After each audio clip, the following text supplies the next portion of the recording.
Hello friends, स्वागत है आपका स्मार्ट एजुकेशन चैनल में। फ्रेंड्स, जैसा कि आप लोग जानते हैं कि मैं जो है मध्य प्रदेश प्राथमिक शिक्षा पात्रता के लिए जो है गणित की एक बुक सॉल्व करा रहा हूं। तो इस बुक को मैं आपको सॉल्व करा रहा था। तो इस बुक में जो है हमने क्षेत्र मिति से संबंधित क्वेश्चन जो है मैंने सॉल्व कर लिए थे, और आगे के क्वेश्चन जो है आज हम इस वीडियो में जानने वाले हैं कि किस प्रकार से करेंगे। तो चलिए निकाल लेते हैं हमारे जो क्वेश्चन हैं उनको, कि क्या है क्वेश्चन, तो उनको हम सॉल्व करते हैं। तो हमारा क्षेत्र मिति चल रहा था, ज्यामिति ने पढ़ने के बाद क्षेत्र मिति में वैसे मैं पिछले वीडियो में जो है बेलन के फॉर्मूले बनाना आपको बता चुका हूं, और उसके बाद जो शंकु और गोला के फॉर्मूले रह गए हैं, सिर्फ दो ही जो है 3 डायमेंशनल फिगर रह गए हैं जिसके फॉर्मूले हमको बनाना जानना है कि किस प्रकार से बनाएंगे। तो उनको बताने से पहले मैं इसके क्वेश्चन सॉल्व कराना चाहता हूँ कि तो कुछ के क्वेश्चन सॉल्व हम कर लेते हैं। हमारा क्वेश्चन जो है इसमें 21 तक सॉल्व हो चुके थे। इस वाले में 21 तक सॉल्व हो चुके थे। आप पिछले वीडियो में देख लीजिए, बुक सॉल्व पार्ट के जो हमारा वीडियो है उसमें देख लीजिएगा। पिछले 1 या 2 वीडियो पहले ही मैंने जो है इसके क्वेश्चन सॉल्व कराए हैं। तो 21वें क्वेश्चन तक हमारे सॉल्व हो चुके थे। आज हम 22वें क्वेश्चन से सॉल्व करने वाले हैं इस बुक को। तो चलिए देख लेते हैं हमारा 22वां क्वेश्चन क्या है, तो उसको मैं हल करता हूँ। 22वां क्वेश्चन और 23वां क्वेश्चन आप पे बन जाएगा, क्योंकि ऐसे क्वेश्चन मैं पहले कर चुका हूँ, लेकिन फिर भी हम करा देते हैं। 22वां क्वेश्चन है हमारा 4.2 सेंटीमीटर व्यास वाले वृत्त की परिधि होगी। तो एक के वृत्त की परिधि दी गई है हमें, सॉरी व्यास दिया गया है कि 4.2 सेंटीमीटर है, और उसकी हमें परिधि ज्ञात करनी है। तो बहुत ही सिंपल से है, इसको कैसे करेंगे मैं बुक हटा रहा हूँ, फिर इसको हल करके बताता हूँ। वृत्त का व्यास, इसमें व्यास दिया गया है हमको कितना, 4.2 सेंटीमीटर, ठीक है। और वृत्त की परिधि हमको ज्ञात करनी है। तो परिधि का फॉर्मूला क्या होता है, हमारी वृत्त की परिधि बराबर जो होता है हमारा होता है 2πr, ठीक है। या इसको आप बोल सकते हैं 2r, मतलब होता है हमारा व्यास, पाई मल्टीप्लाई व्यास, ठीक है। तो ये होता है व्यास हमें दिया गया है कितना, 4.2 सेंटीमीटर। पाई का मान होता है 22/7, पाई बराबर होता है हमारा 22/7। तो यहाँ पे रख लेंगे हम 22/7 मल्टीप्लाई व्यास हमें जो दिया गया है वो दिया गया है 4.2, ठीक है। अपन अब इसका भाग दे लेंगे, हम इसको सॉल्व करेंगे। 7×42 मतलब हमारा होगा 22 × 0.6। जब इनका मल्टीप्लाई करेंगे तो हमारा आंसर आ जाएगा 13.2 सेंटीमीटर, ठीक है। तो इसमें जो है हमारा इस क्वेश्चन का जो आंसर होगा वो होगा 13.2 सेंटीमीटर। जो है इसकी उसने परिधि पूछी थी, तो 13.2 सेंटीमीटर इसकी परिधि होगी। हमारा क्वेश्चन था 22वां, तो 22वें में जो है हमारा बी ऑप्शन सही है। इसके बाद 23वां क्वेश्चन देख लेते हैं। 23वां क्वेश्चन बिल्कुल मैं आपको बता दूं सेम टू सेम है हमारा क्वेश्चन जो हम सॉल्व कर चुके हैं, उस तरीके का है। यहाँ पर हमने एक क्वेश्चन सॉल्व किया था, हाँ एक वृत्त था, शायद ये 17वां क्वेश्चन है कि एक वृत्त की जीवा जिसकी लंबाई 10 सेंटीमीटर, यदि एक वृत्त की त्रिज्या 13 सेंटीमीटर, केंद्र की जीवा पर जो नहीं, यह नहीं है क्वेश्चन हमारा। हाँ 11वें क्वेश्चन की तरह था, सॉरी। तो 11वें क्वेश्चन की तरह है हमारा बिल्कुल 23वां क्वेश्चन सेम टू सेम है, लेकिन मैं फिर भी 23वां क्वेश्चन करा देता हूँ। मैं बस याद दिलाने के लिए आपको बता रहा था कि 11वें क्वेश्चन की तरह है, और मैंने क्वेश्चन भी आपको 11वां दिखा दिया है। आप चाहें तो वीडियो रोक करके क्वेश्चन 11वां पढ़ सकते हैं, बिल्कुल सेम निकलेगा, बस वैल्यू चेंज है। तो इसमें क्या है, तो इसमें क्वेश्चन आप देख लीजिए। 25 सेंटीमीटर व्यास के वृत्त के अंतर्गत एक वृत्त है जिसका व्यास है 25 सेंटीमीटर, ठीक है। एक वृत्त बनाया जाएगा एक, उसका व्यास है हमारा जो है 25 सेंटीमीटर। एक समकोण इसके अंतर्गत मतलब उसके अंदर एक समकोण त्रिभुज बनाया गया है। समकोण त्रिभुज आप जानते हैं, यदि वृत्त का व्यास त्रिभुज की एक भुजा है, यदि वृत्त का जो व्यास है वो त्रिभुज की एक भुजा है तथा त्रिभुज का परिमाप 7 सेंटीमीटर हो, तो त्रिभुज की अन्य 2 भुजाएं ज्ञात कितना है। तो त्रिभुज की अन्य 2 भुजाएं क्या होंगी वो हमें ज्ञात करना है। क्वेश्चन आपने पढ़ लिया है, चलिए इसको सॉल्व करते हैं। तो मैं बुक हटा देता हूँ, मैं थोड़ी वीडियो को जूम से हटा रहा हूँ ताकि आप अच्छे से इसको समझ सकें, ठीक है। तो पहले जो उसने बोला है क्वेश्चन में वो कर लेते हैं। हम एक काम करते हैं, वृत्त बना लेते हैं आपको समझाने के लिए। एक मैंने वृत्त बनाया, ठीक, ये मैंने वृत्त बना लिया है। मान लेते हैं इसका केंद्र है। उसने बोला है वृत्त का व्यास, ठीक है। वृत्त का एक व्यास है, वो कितना है हमारा, इसमें है 25 सेंटीमीटर, मतलब 25 सेंटीमीटर वृत्त का व्यास है। वृत्त हमारा का केंद्र ओ ए है। उसने बोला है एक इसके अंदर एक त्रिभुज बना है और उस त्रिभुज की एक जो है भुजा वृत्त का व्यास है, तो एक भुजा तो एक लेनी ही पड़ेगी हमको। और समकोण त्रिभुज बोला है उसने, तो चलिए समकोण त्रिभुज बना लेते हैं।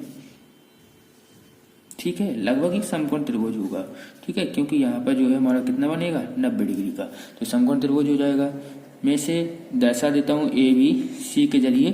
ठीक है, तो हम देख रहे हैं कि हमारा समकोण त्रिभुज है, वृत्त का ये व्यास भी है और साथ में इस त्रिभुज की एक भुजा भी हो गई, तो ये कितनी होगी हमारी 25 सेंटीमीटर। अब वो बोल रहा है कि त्रिभुज का परिमाप, त्रिभुज का परिमाप उसने दिया है हमको 60। त्रिभुज का परिमाप जानेंगे, ये जो है उसने दिया कितना है 60 सेंटीमीटर।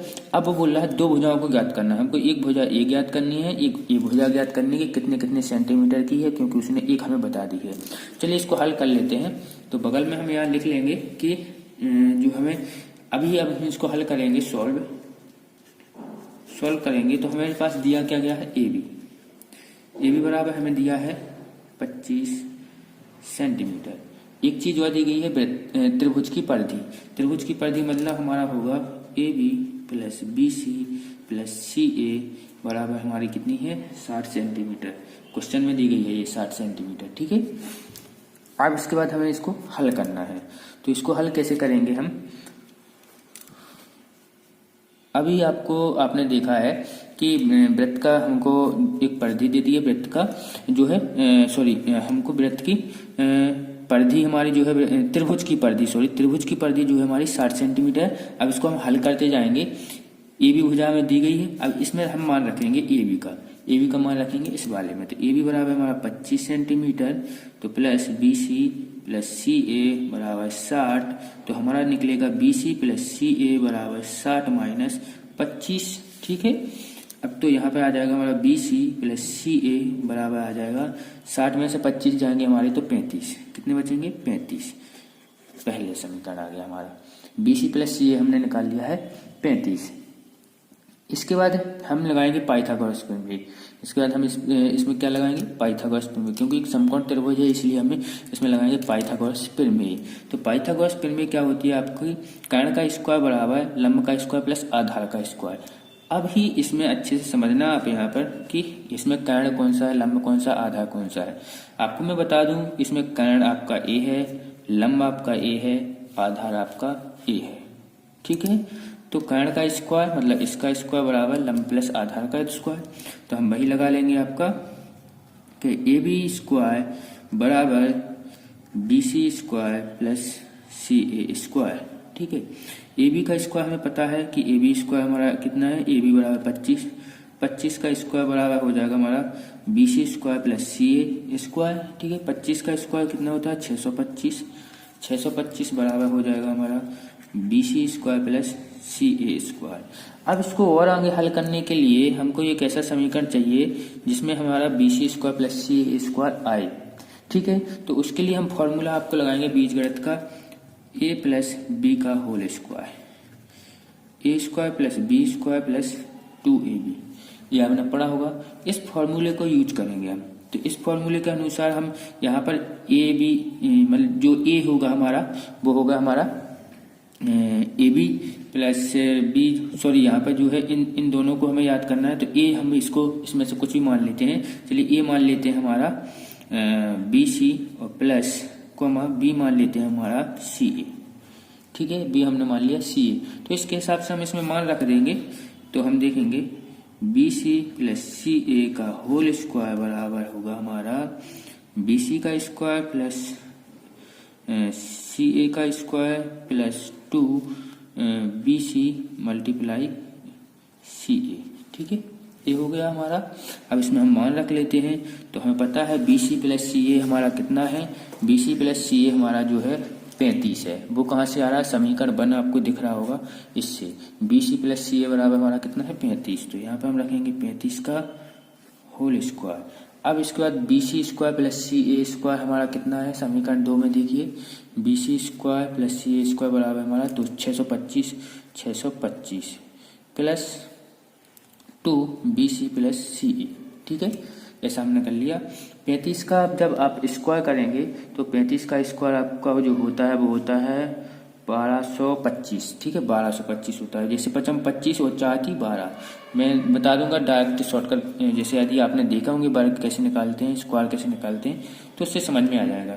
पचम 25 और एक संख्या का बढ़ा के गुणा कर देते 4×12 तो 1225 बराबर 625 प्लस 2 BC प्लस CA, थोड़ा लंबा है। इसके बाद इसको इसमें माइनस कर देंगे तो 1225 माइनस 625 प्लस बराबर 2 BC plus BC multiply CA है, यहाँ पर मल्टीप्लाई चल रहा है, मल्टीप्लाई CA, ठीक है, BC मल्टीप्लाई CA।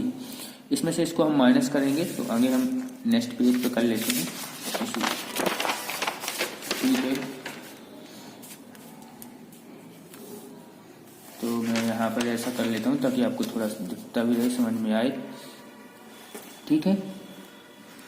तो इसको हम जब माइनस करेंगे तो हमारा बचेगा 600, ठीक है। इसमें से इसको घटाएंगे 600 बराबर हो जाएगा हमारा 2 BC मल्टीप्लाई CA, ठीक है।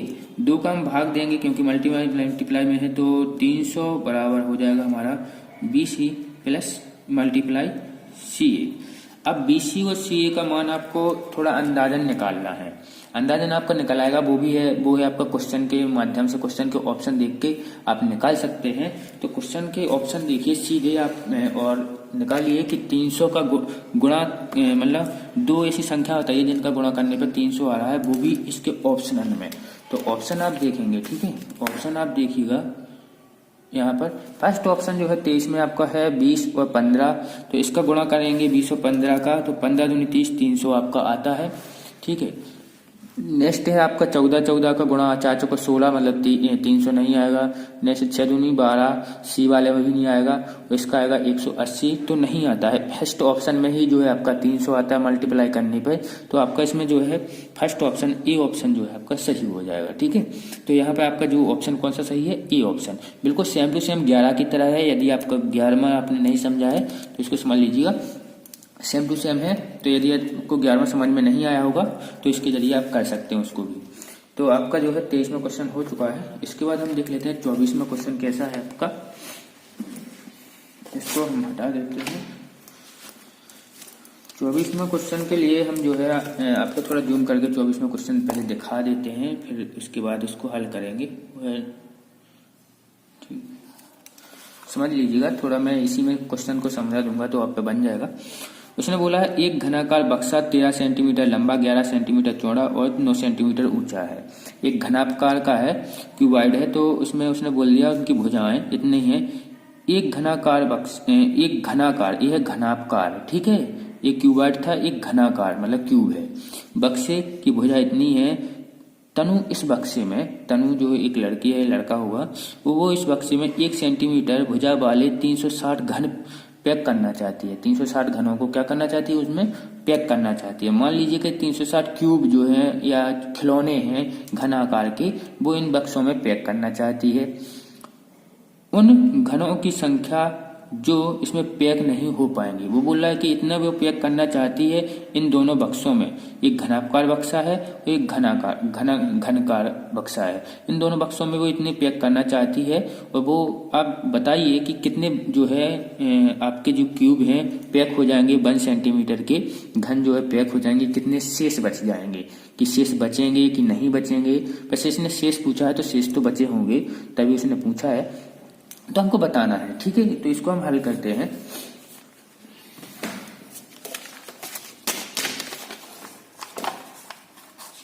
मैं थोड़ा जूम हटा देता हूं, ठीक है।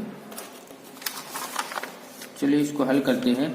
तो उसने पहला बोला है, आपने क्वेश्चन देख ही लिया होगा, कौन सा था हमारा 24 में क्वेश्चन है। उसने बोला है घनाकार, ठीक है, घनाभकार, ठीक है। घनाभकार के लिए उसने जो वैल्यू दी गई है वो है आपकी 13 सेंटीमीटर, 11 सेंटीमीटर, 9 सेंटीमीटर, 9 सेंटीमीटर, ठीक है। ये उसकी है लेंथ, विड्थ एंड हाइट, ठीक है। इसके बाद जो है घनकार, एक है घनकार के लिए दिया गया है, तो यहाँ पर देख लेते हैं घनकार, ठीक है।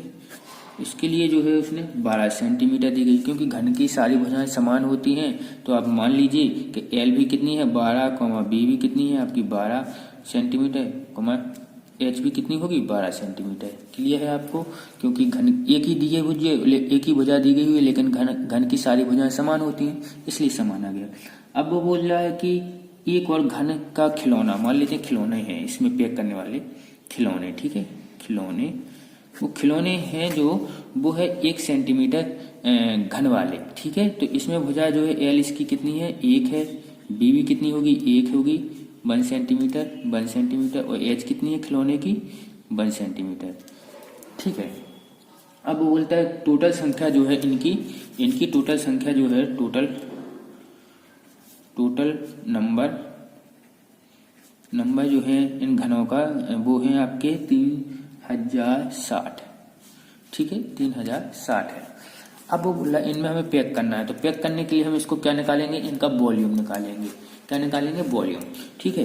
तो याद रखिएगा वॉल्यूम निकालेंगे हम, तो इसका वॉल्यूम जो निकलेगा हमारा क्या होगा 13 मल्टीप्लाई 11 मल्टीप्लाई 9, तो इनको मल्टीप्लाई कर लीजिए, तो इनका वॉल्यूम निकलेगा आपका 1287, ठीक है, सेंटीमीटर क्यूब, 1287 सेंटीमीटर क्यूब। ध्यान से देखिएगा 1287 सेंटीमीटर क्यूब, ठीक है। और इसके बाद घनकार का यदि वॉल्यूम निकालेंगे आपका, तो 12 गुणे 12 गुणे 12 होगा आपका 3 बार, तब इसका आएगा 1728। कितना आएगा 1728 सेंटीमीटर क्यूब, ठीक है। ये वॉल्यूम निकाल रहे हम इसका, मतलब इसके लिए वॉल्यूम निकाल लिया हमने, इसके लिए भी वॉल्यूम निकाल लिया, ठीक है। अब आप बताइए कि 1-1 सेंटीमीटर के लिए इसके लिए वॉल्यूम कितना आएगा, एक ही आएगा, ये सेंटीमीटर क्यूब। मतलब यदि आप आपका जो है घनाकार है जो घनाकार, इसका वॉल्यूम आया 1287, इसका है 1287 सेंटीमीटर क्यूब।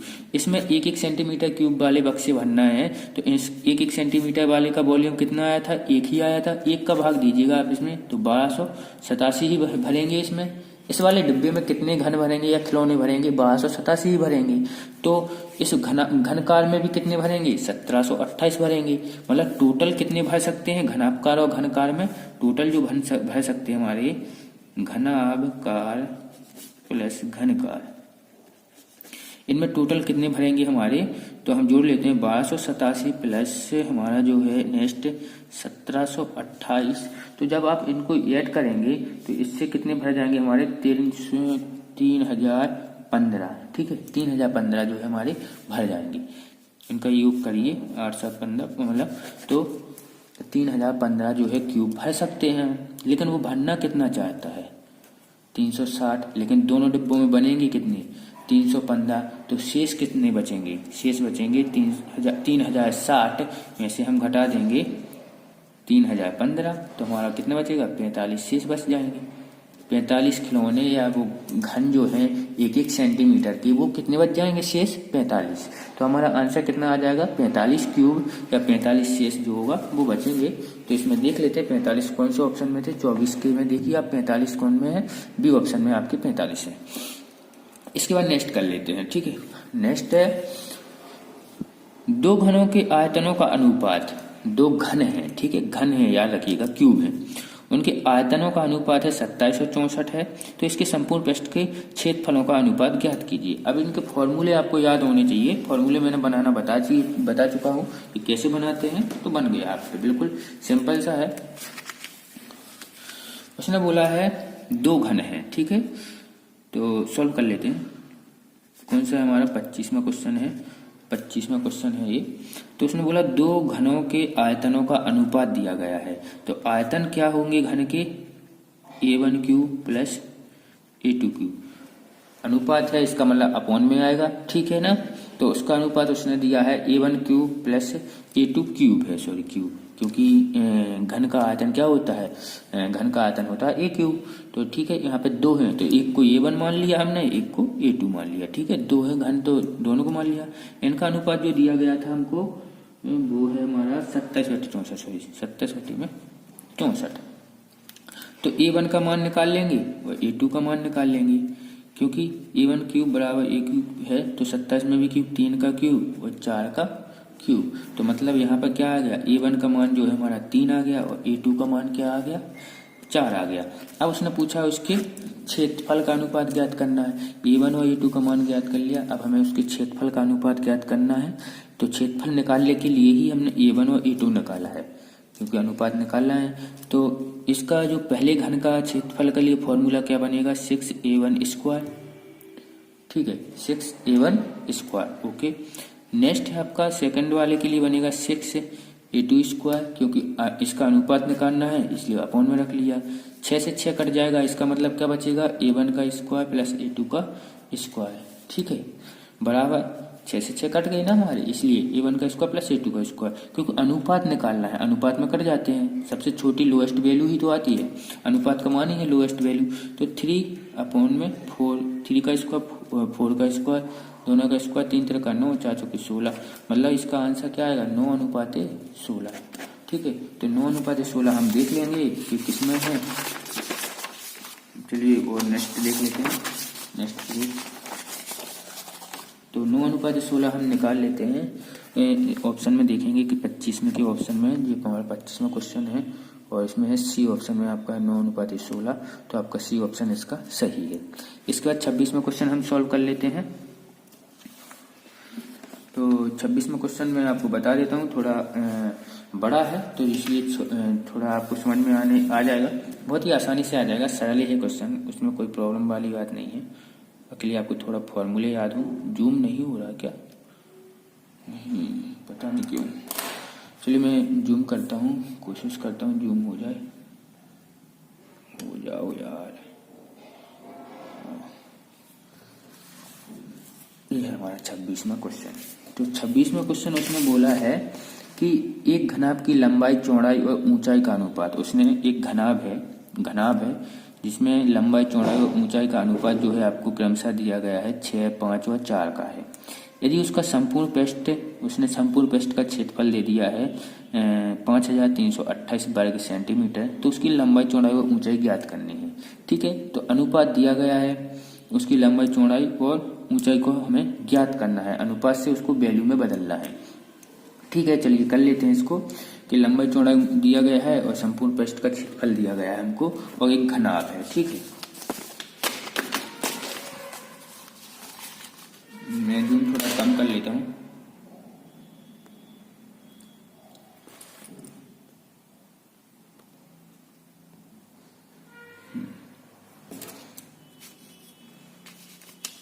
तो क्वेश्चन है हमारा 26वां, हम 26वां क्वेश्चन हल कर रहे हैं।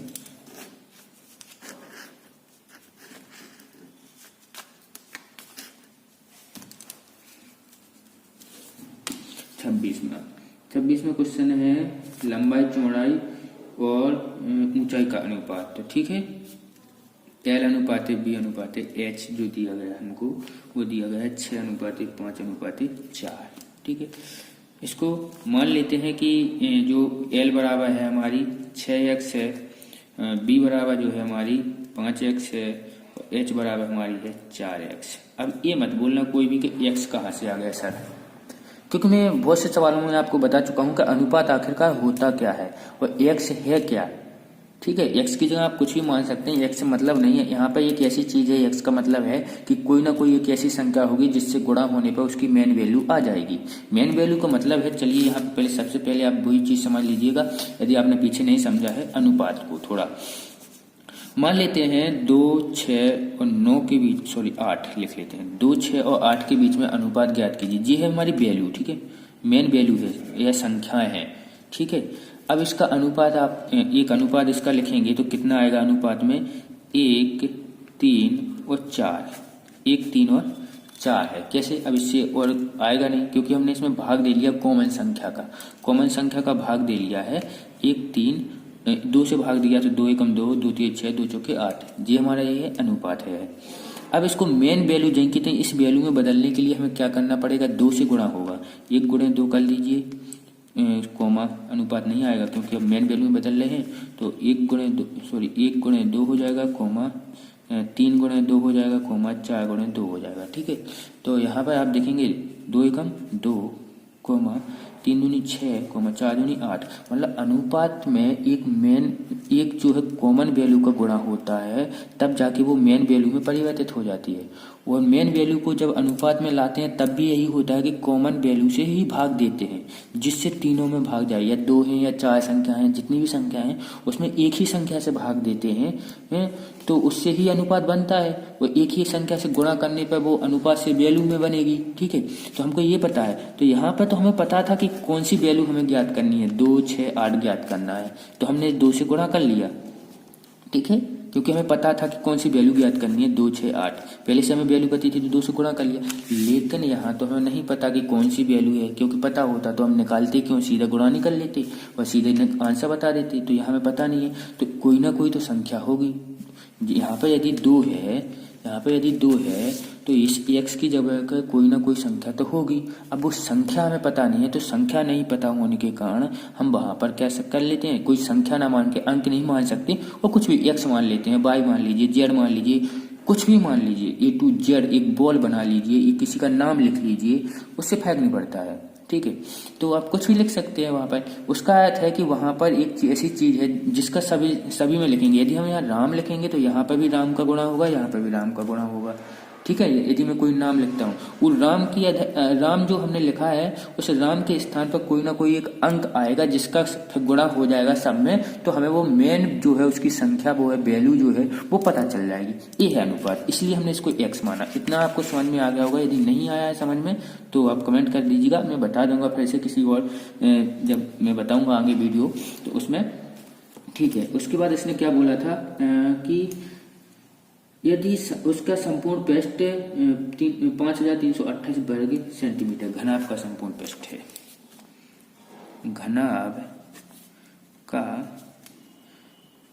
संपूर्ण पृष्ठ का क्षेत्रफल लिख लेते हैं ना, क्षेत्रफल ही है जो है वो कितना दिया गया है, 5328 सेंटीमीटर स्क्वायर, वर्ग सेंटीमीटर स्क्वायर। ठीक है, ये उसने हमें दिया गया है। ठीक है, अब इसको हम हल कर लेते हैं। सॉरी, हिल गया थोड़ा कैमरा। हाँ, तो घनाभ के संपूर्ण पृष्ठ का क्षेत्रफल क्या होता है, आपको पता है, 2LB plus BH plus HL बराबर, इसके बराबर जो है हमारा कितना, 5328। ठीक है, 2LB का मान पता है आपको, BH का मान पता है, HL का मान पता है, क्योंकि मान तो हम यही रखेंगे। ठीक है, अनुपात नहीं रख सकते, मान हम ये रख सकते हैं। ठीक है, तो L इंटू B मतलब 6 गुणे 5, 6 5 30 एक्स स्क्वायर, डायरेक्ट कर रहा हूँ मैं, 5 चौके 20 एक्स स्क्वायर, क्योंकि x का s से गुणा होगा तो एक्स स्क्वायर हो जाएगा, प्लस 6 चौके 24 एक्स स्क्वायर बराबर 5328। इसका हम भाग यहाँ पर दे देंगे यदि देना चाहते हैं तो। पहले सीधा कर लीजिए, 30 20 50 60 70 74 एक्स स्क्वायर बराबर हो जाएगा 5328। इसके बाद हम करेंगे इसको, एक्स स्क्वायर के बाद हम निकालेंगे 5328 में भाग देंगे हम 2 × 74 का। ठीक है, 2 × 74 से भाग दे लेंगे इसका टोटल। आप इसको हल कीजिएगा तब आपका आएगा टोटल 36। कितना आएगा, 36 भाग देने पे एक्स स्क्वायर बराबर आ जाएगा 36। जब आप इसको हल करेंगे तो x का मान जो हमारा आ जाएगा 6। जब हमें x का मान 6 पता चल गया तो हमने बोला था एक अंक आएगा जिसका हम पता करेंगे, तो अंक हमें x की जगह पे वो अंक रखना है। पता चल गया x बराबर 6, तो L बराबर जो हमारा निकलेगा वो निकलेगा 6 गुणे 6 बराबर कितना निकलेगा 36, और B बराबर 5 गुणे 6 बराबर आ जाएगा 5 × 30, और H बराबर निकल आएगा 4 गुणे 6 मतलब 6 चौके 24। ठीक है, तो हमारा निकल आया 36 30 और 24 हमारे cm। ठीक है, सेंटीमीटर और सेंटीमीटर। तो ये है LBH की जो है वैल्यू हमने ज्ञात कर ली 26वें में। तो 26वें में हम देख लेते हैं LBH की वैल्यू कौन सी है हमारे में, 36 30 और 24, सी ऑप्शन जो है आपका सही है। ठीक है, 36 30 और 24 में थोड़ा और किताब को पास में कर देता हूँ, 36 30 और 24। ठीक है, आपको दिख रही होगी 36 30 और 24। इसके बाद है 27वां क्वेश्चन। तो 27वां क्वेश्चन थोड़ा बहुत अच्छा है, डिफिकल्ट भी है, अभी आपको समझने में थोड़ी दिक्कत होगी, लेकिन अच्छा है, बहुत ही छोटा क्वेश्चन है। तो इसको हम कर लेते हैं 27वें क्वेश्चन को। इसको नेक्स्ट आगे की उसमें क्वेश्चन करा देंगे, जिसमें मैं घन वो अब शंकु और गोला का फॉर्मूले बताऊंगा, शंकु और गोले के फॉर्मूले। उसी में जो है उसी वीडियो में थोड़ी लंबी हो जाएगी, लेकिन नेक्स्ट वीडियो में पूरा ये चैप्टर न पड़ जाएगा हमारा। तो 27वां क्वेश्चन करते हैं हम। 27वां क्वेश्चन पहले हम आपको पढ़ा देते हैं क्या है, मैंने रख लिया है, ठीक। हाँ, अब देखिए 27वां क्वेश्चन। एक घनाभ के 3 संगत फलकों के छेदफल क्रमशः x, y और z है, ठीक है। एक घनाभ दिया गया है, उसने बोल दिया उनके 3 जो संगत फलक हैं, आमने सामने के जो फलक होते हैं उस प्रकार से संगत फलक कितने होंगे आपके 3 होंगे, ठीक है। तो उनका फलकों का जो क्षेत्रफल है क्रमशः दिया गया है x, y और z। घनाभ का आयतन क्या होगा, उसने बोला है आयतन क्या होगा, ठीक है। तो हम इसको हल कर लेते हैं कि कैसे होगा ये। सबसे पहले एक घनाभ बना लेते हैं। घनाभ बनाएंगे, वो कैसे बना, चलिए हमने घनाभ बना लिया।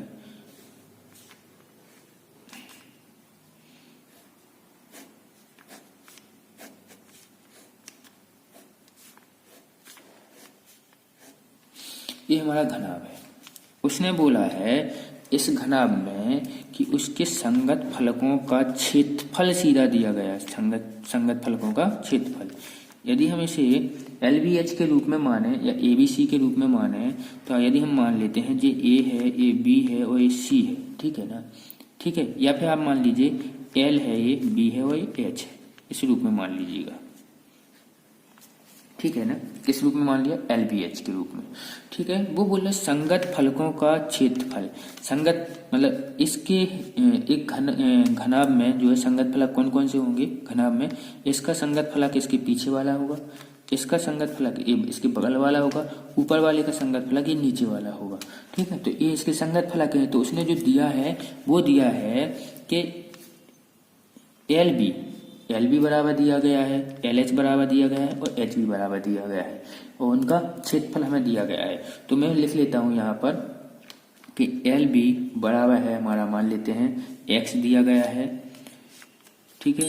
BH बराबर हमने मान लेते हैं कि Y दिया गया है, और एक और मान लेते हैं HL बराबर जो है हमें Z दिया गया है। ये 3 जो है हमें दिए गए हैं, ये क्षेत्रफल दिए गए हैं। लेकिन वो कह रहा है कि हमको क्या ज्ञात करना है, हमको ज्ञात करना है आयतन, इसका आयतन, वॉल्यूम। तो आयतन आपका क्या होगा, आयतन के लिए घनाभ का आयतन क्या होता है, घनाभ का आयतन मैं बता दूं LBH, यही होगा ना आयतन, ये होगा हमारा घनाभ का आयतन, ठीक है। घनाभ का आयतन, तो घनाभ का आयतन क्या होगा LBH। तो हमें LBH का मान ज्ञात करना है, LBH का मान ज्ञात करना है। यदि ये घनाभ है, इसकी भुजाएं LBH हैं, तो इसका आयतन क्या होगा L × B × H, वॉल्यूम यही होगा LBH, ठीक है। तो LBH हम इसमें ज्ञात कर लेते हैं LBH। अब कैसे ज्ञात करेंगे, LBH के लिए हमें क्या ज्ञात करना है, इसके लिए हमें थोड़ा कॉमन सेंस लगाना है। LBH ज्ञात करने के लिए हम क्या करेंगे कि मल्टीप्लाई करेंगे, इनका मल्टीप्लाई करेंगे, जो वैल्यू उसने दी है उनका क्या कर लेंगे मल्टीप्लाई, ठीक है। तो मल्टीप्लाई कर लेते हैं, LB × BH × HL बराबर, इसके बराबर यदि इनका मल्टीप्लाई होगा तो इनका भी हो जाएगा X, Y और Z, ठीक है। इनका क्या होगा LL से मल्टीप्लाई होगा तो L² B² और H², ठीक है। L² B² H² बराबर हमारा जाएगा X, Y, Z। यदि इनका स्क्वायर हटाएंगे तो क्या आ जाएगा LBH बराबर हमारा जाएगा रूट में X, Y, Z। रूट में क्या आ जाएगा हमारा LBH का स्क्वायर हटाने पर रूट के अंदर आ जाएगा X, Y, Z। और हमको मान किसका ज्ञात करना था, घनाभ के आयतन का, मतलब LBH का। तो LBH का मान हमको ज्ञात हो गया, कितना आ गया हमारा रूट के अंदर X, Y, Z। तो रूट के अंदर X, Y, Z हम ऑप्शन में देख लेंगे, इसमें 27वें में कि रूट के अंदर X, Y, Z किस में है। तो C ऑप्शन में आपको दिख रहा होगा रूट के अंदर X, Y, Z जो है आपको दिख रहा है। तो 27वें का जो है C ऑप्शन आपका सही होगा।